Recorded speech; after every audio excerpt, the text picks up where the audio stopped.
Para ubicar el tema del programa de hoy, vamos a viajar al intrincado archipiélago de Filipinas.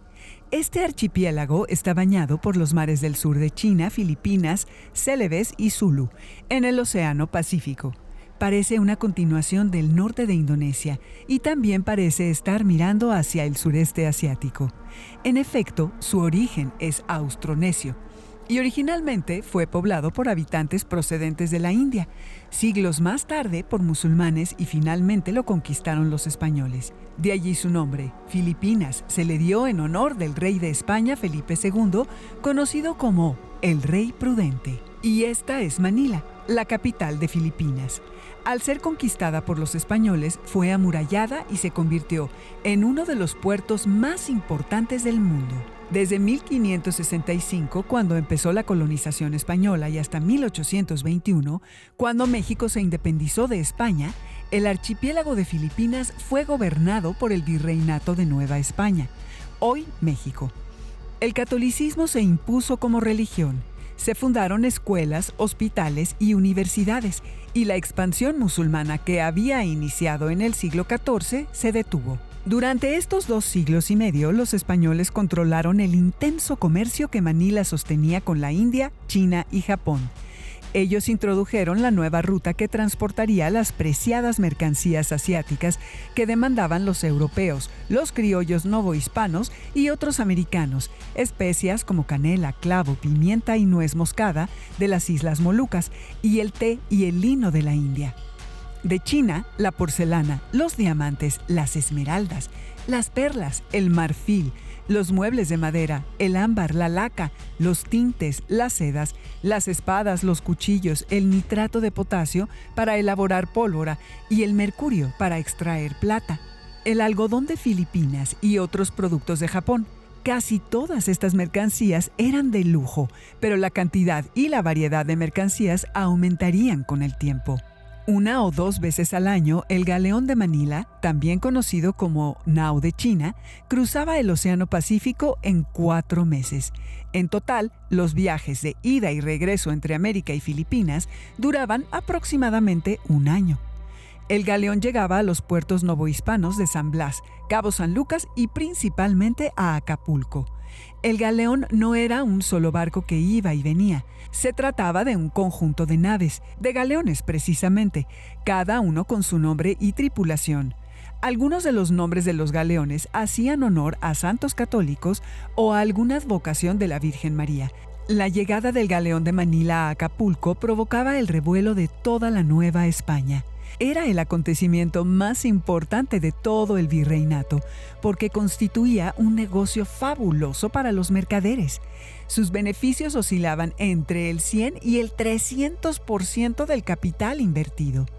A su llegada al puerto acudían muchos comerciantes y se organizaba una gran feria, es decir, el intercambio de mercancías orientales por plata americana. La plata americana sería una moneda aceptada en todo el mundo y, por lo tanto, el motor de la primera fase de globalización.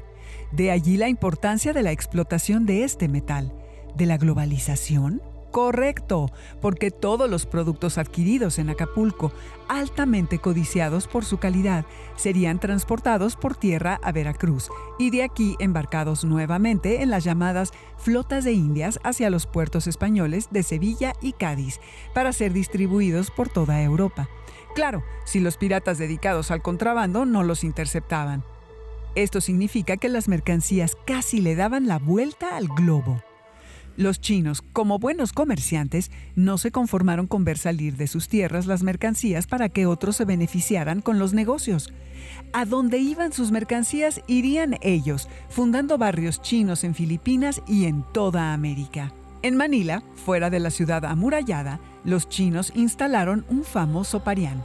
Parián en tagalo, la lengua hablada en Filipinas, quería decir mercado chino lleno de puestos y kioscos con todo tipo de mercancías orientales. Esta área se convirtió rápidamente en el centro comercial de Manila, ya que contaba con más de 100 tiendas distintas, y era aquí donde se intercambiaban los productos que llegaban en los juncos desde China. Una copia de este Parián fue inaugurada en el Zócalo de la Ciudad de México en 1720 y cerca se instaló el primer barrio chino de América. Estaba dirigido a los compradores ricos que querían adquirir productos finos y exóticos. Lo que hoy son los estados mexicanos de Zacatecas, Jalisco y Aguascalientes también contarían con sus propios Parianes. Manila se convirtió en el centro de las relaciones comerciales con las Islas Molucas, India, Indonesia, China, Japón, América y España. Por estas rutas se movían grandes cantidades de dinero que en parte se convertirían en capital, es decir, se invertirían en industrias y empresas donde el dinero se reproduciría con seguridad y rapidez. El capitalismo le daba así la vuelta al planeta con un dinamismo nunca antes visto. Con los artículos de lujo viajaron formas culturales diversas, recetas de cocina, hierbas y medicamentos, como los tés vinculados a ceremonias que muchas veces se percibían como mágicas o prodigiosas. Dos resultados de estos intercambios culturales son la gastronomía y la talavera poblanas, cuyas fuentes de inspiración directa fueron las especias de las Indias y la porcelana china. En el siglo XIX, el opio era uno de los productos con más demanda en Asia. Así que mientras británicos y chinos entablaban sus guerras del opio, los españoles en 1843 establecieron el estanco de la venta de opio, o sea, el monopolio del Estado español para determinar cómo, a quién y en qué circunstancias se podía distribuir. Determinaron que solo lo podría obtener la población de origen chino, que era el 2% en Filipinas. El resto de la gente solo podría adquirirlo para usos medicinales. Esta restricción tuvo como consecuencia que el contrabando se desatara. Filipinas inició su lucha por la independencia del dominio español en 1898, con la ayuda de los Estados Unidos, al igual que Cuba, Puerto Rico y Guam. Esta lucha se convirtió en la Guerra Filipino-Estadounidense, que transcurrió entre 1899 y 1902, con un resultado catastrófico para Filipinas, ya que murió 1 millón de personas, que eran aproximadamente el 10% de su población. Tras decidir que los filipinos no estaban preparados para autogobernarse, Estados Unidos convirtió el archipiélago en uno de sus estados asociados. En realidad, la cultura y las condiciones de vida en la población filipina les interesaban muy poco. Lo que les interesaba era su posición geográfica estratégica para desarrollar negocios en el Pacífico, instalar bases militares y controlar los puertos. Este fue el fundamento para tomar todas las decisiones económicas y sociales del país, entre ellas prohibir el cultivo, el comercio y el consumo de opio. Así permaneció Filipinas hasta que, con intereses similares a los norteamericanos, Japón invadió las islas y los expulsó durante la Segunda Guerra Mundial. Entre 1943 y 1945 se organizaron grupos guerrilleros filipinos, como el movimiento campesino radical Hukbalahap, que luchaba contra la ocupación japonesa y apoyaba el tráfico de drogas. Al finalizar la guerra con la derrota japonesa, Filipinas sería liberada e iniciaría su vida independiente en condiciones muy difíciles. El intrincado y costoso control territorial, la debilidad democrática, la extrema explotación de los campesinos y trabajadores, el desempleo, la falta de políticas sociales y la miseria acumulada por siglos dieron como resultado que el poder político y económico se concentrara en unas cuantas familias, algunas estrechamente relacionadas con Estados Unidos. Este fue el caso de la dictadura del matrimonio de Ferdinand e Imelda Marcos, quienes, ayudados por el gobierno norteamericano, se mantuvieron en el poder durante 20 años, entre 1965 y 1986, gracias a un régimen de persecución política y represión militar que le costó la vida a 100,000 filipinos. La familia Marcos, considerada una de las más corruptas de la historia, saqueó al país y depositó su fortuna en Suiza, aunque recientemente ha tenido que regresar una parte. Si bien tras la dictadura de los Marcos se estableció la democracia en Filipinas, en el tránsito del siglo XX al XXI, el archipiélago atravesó por atentados de radicales islamistas y comunistas y no resolvió sus problemas de corrupción e inestabilidad política. Esto impidió que resolviera los altos índices de analfabetismo, pobreza y enfermedades como tuberculosis, malaria y dengue. Además, a partir de 1987, la delincuencia, el narcotráfico y la drogadicción crecieron en forma alarmante. Como mencionamos al principio, Filipinas es un conjunto de islas donde siempre ha existido una gran mezcla cultural. Hoy en día, los filipinos hablan inglés o alguna de las lenguas locales, principalmente el tagalo. Solo el 1% de la población filipina habla el castellano, que alguna vez fuera el idioma oficial. Religiones como el catolicismo coexisten con las creencias religiosas locales. Muchas de estas ven a las enfermedades o los simples padecimientos como castigos divinos y en sus remedios ven poderes superiores.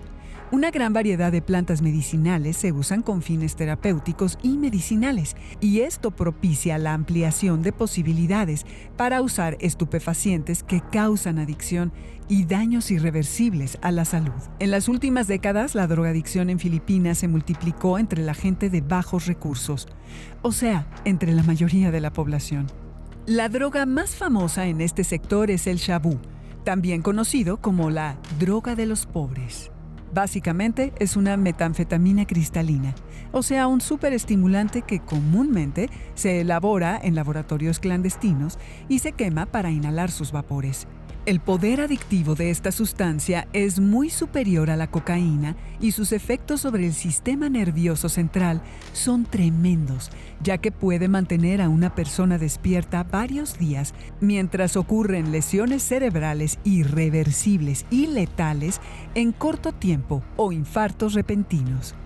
El nombre de droga de los pobres no se refiere a su precio, sino a la gente de bajos recursos que se ve en la necesidad de tener más de un trabajo para sobrevivir y la consume para afrontar largas jornadas de dobles o triples turnos.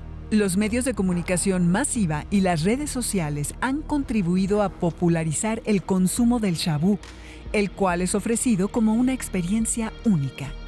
Esta metanfetamina es la droga estimulante más popular en Estados Unidos y el sureste asiático. Su fácil acceso la hace aún más peligrosa, ya que se puede comprar en la calle, en bares o restaurantes. Bueno, yo soy Paulina Machuca, soy profesora investigadora del Colegio de Michoacán y soy especialista en temas de Filipinas. ¿Ha sido siempre Filipinas un país productor y consumidor de drogas? ¿Por qué? En los años de 1940 comienza a emerger el problema de la adicción a la cocaína y en la década de 1950 representa el inicio de la adicción a otras sustancias, por ejemplo la marihuana, ¿no? Que era conocida como la Indian hemp o cáñamo de la India, y este consumo se refleja tanto en la comunidad china, pero también entre los nativos y los mestizos de Filipinas. La introducción de estas sustancias representó un cambio en la modalidad de suministrar la droga al cuerpo. O sea, pasamos de la acción de fumar opio a la de inyectarse morfina. Fumar opio en pipas, bueno, pues podía delatar a una persona, ¿no? Por el olor tan intenso que este producía, pero las inyecciones, por ejemplo, podían ocultarse con mayor facilidad. Y este fenómeno se debió en gran medida a que en la Segunda Guerra Mundial había grandes cantidades de estupefacientes destinados a las tropas norteamericanas que llevaban consigo pues, una especie de kit de supervivencia. Y es en este contexto que Filipinas experimentó una transformación en el tipo de drogas utilizadas y en el número de consumidores. El consumo de drogas en Filipinas se convirtió en un enorme problema de salud y seguridad pública. Recordemos que su proliferación depende principalmente de los consumidores, a quienes se unen los proveedores y de las autoridades corruptas que permiten la producción, la compra, la venta y, sobre todo, en engaño de jóvenes desinformados. En Filipinas, la venta y el consumo de drogas se ha tratado de solucionar por décadas, estableciendo políticas de cero tolerancia. La primera fue durante la dictadura de Ferdinand Marcos, de 1965 a 1986. Después, durante la presidencia de Joseph Estrada, de 1998 a 2001. Y la tercera, y actualmente, bajo el gobierno de Rodrigo Duterte. En 2016, Duterte ganó las elecciones presidenciales. Respecto al problema de las drogas, un tema prioritario reconocido por todos los ciudadanos, declaró que en 6 meses lo resolvería con una guerra frontal y a todo nivel. 60 días después de su declaración, la cantidad de personas asesinadas a manos de la policía y por supuestos grupos de protección civil alcanzaba el número de casi 2,000. 2,000 personas asesinadas con el permiso del gobierno. El presidente creó milicias con poderes extraordinarios para matar a sospechosos de ser drogadictos y vagabundos. A estas milicias las nombró Escuadrones de la Muerte de Duterte. Además, alentó a la gente a tomar las armas en contra de las drogas y a matar a traficantes con sus propias manos. Básicamente, le dio a la población permiso para matar. Por cierto, el shabú es una de las razones principales de esta dura y cuestionada campaña antidrogas. La forma en la que el presidente pide a la gente alejarse de las drogas es directa. Él dice, se los pido, no se relacionen con las drogas porque los mataré. Más que petición, esa es la advertencia que se esperaría de un criminal y no del presidente de un país. La cruzada contra las drogas de Duterte no se limita a buscar y asesinar a los traficantes o productores de droga. También incluye a los usuarios, a la gente común que alguna vez probó droga y tuvo la mala suerte de que los vigilantes de los escuadrones de la muerte se enteraran de alguna forma. En uno de sus discursos, Duterte se comparó con Adolf Hitler. Dijo, Hitler masacró a 3 millones de judíos. En Filipinas hay 3 millones de drogadictos y me alegraría masacrarlos. Por supuesto se equivocó, porque el nazismo no sacrificó a 3, sino a 6 millones de judíos. La violencia verbal y la violencia física con la que procede este mandatario hace inevitable que nos preguntemos, ¿de qué tipo de persona se trata? Junto con Jair Bolsonaro, Donald Trump, Vladimir Putin, el húngaro Viktor Orbán y el turco Recep Tayyip Erdogan, Rodrigo Duterte aparece en la lista de líderes políticos con un perfil autoritario, nacionalista y populista que desprecian las normas liberales y la independencia del poder judicial. La pobreza es tal en Filipinas que muchos masacrados en la guerra contra las drogas no pueden ser enterrados por sus parientes o amigos.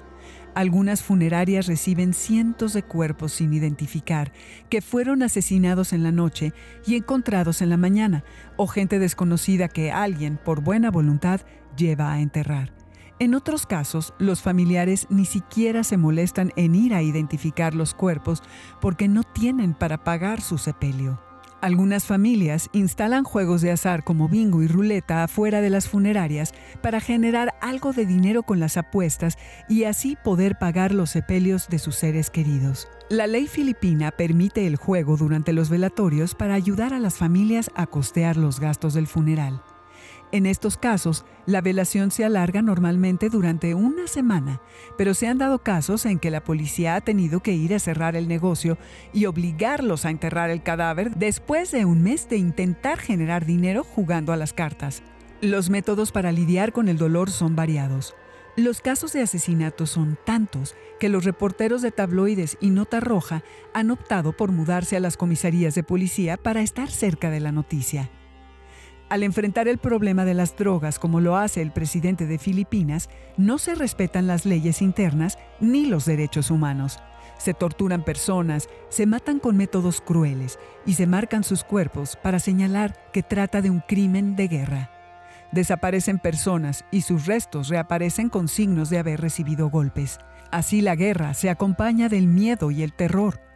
Las familias cuentan historias de crímenes, torturas y desapariciones de drogadictos, de gente involucrada en el narcomenudeo o de gente inocente que demuestran la ausencia de un marco legal. Según los datos de la Oficina de Drogas Peligrosas de Filipinas, hay alrededor de 1.3 millones de adictos en el país, pero la policía afirma que el 73% de la población está involucrada de una u otra forma en el problema de las drogas. Eso significa que más de la mitad de la población está relacionada con el mundo del consumo y el tráfico de drogas. ¿Deberíamos creer en estas cifras? A pesar de ser testigos de la violencia y las masacres diarias, la mayoría de los filipinos están de acuerdo con la guerra contra las drogas y la persecución de los criminales. De allí que el índice de aprobación de Duterte sea de alrededor del 90%. Pero esta manera de proceder permite no solo acusar a personas inocentes, sino también perseguir a cualquier persona o grupo que resulte incómodo para el presidente y para quienes lo apoyan, desde las autoridades y funcionarios de alto nivel hasta cualquier policía que por este medio adquiere el poder de eliminar a cualquiera. La estrategia seguida ha infundido miedo en la sociedad y de alguna forma ha logrado que algunos ciudadanos se alejen de las adicciones. Para evitar ser asesinados en cualquier momento, más de 1 millón de adictos y traficantes se han entregado a la policía voluntariamente. Esta situación ha abarrotado las prisiones y clínicas especializadas de rehabilitación. Según los testimonios, casi todos los pacientes en rehabilitación eran adictos al shabú. Debido a la situación de pobreza, estos casos nos hacen pensar si realmente se entregaron por cumplir con la ley o para tener un techo y comida asegurados, al menos por un tiempo. Mi nombre es Berenice Pastor. Me dedico a la consulta privada terapéutica desde la perspectiva gestal y existencial. He trabajado con personas en proceso adictivo y con sus familiares también. ¿Es recomendable prohibir las drogas? Yo diría que sí es recomendable prohibir las drogas y es un tema de debate, pero te voy a decir sobre todo por qué y voy a hablar específicamente de México. Antes de que se convierta en un problema de salud pública como ya es la diabetes o la obesidad, tenemos que considerar que las personas somos seres holísticos, somos seres integrales.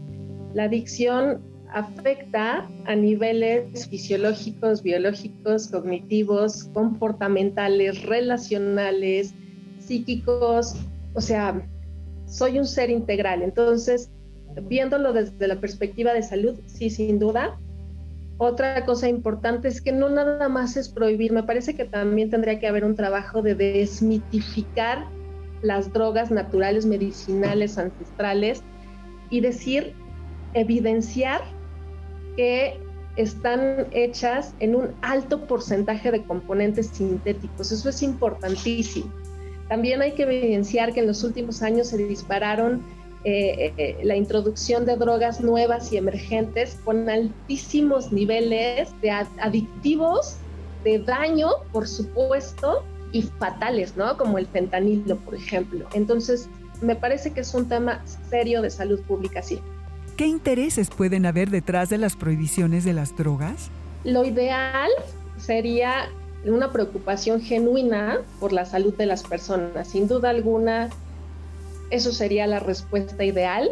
Podría ser también más redituable sostener el mercado negro, el mercado ilegal en la deep web del tráfico de drogas, mientras no se ponga sobre la mesa un esquema de plantación, ¿cómo se dice? Sobre todo del cannabis, ¿no? Un esquema de plantación para uso medicinal terapéutico bien puesto, que no se distorsione hacia un uso recreativo, pues difícilmente va a estar legalizado o más fácilmente se va a prohibir. Los argumentos a favor o en contra de la legalización de las drogas no pueden sustentarse en opiniones personales, sino en hechos históricos concretos. Un caso es la lección que dejó la aplicación de la ley seca en los Estados Unidos, o sea, la prohibición de la producción, la venta y el consumo de alcohol que duró 13 años entre 1920 y 1933. Fue un fracaso porque el total de muertos por alcohol adulterado se disparó. Se registraron más casos de ceguera y parálisis. El contrabando se benefició, el mercado negro creció, acompañado de altas tasas de corrupción y los gastos de operación por las medidas fueron muy elevados para el gobierno.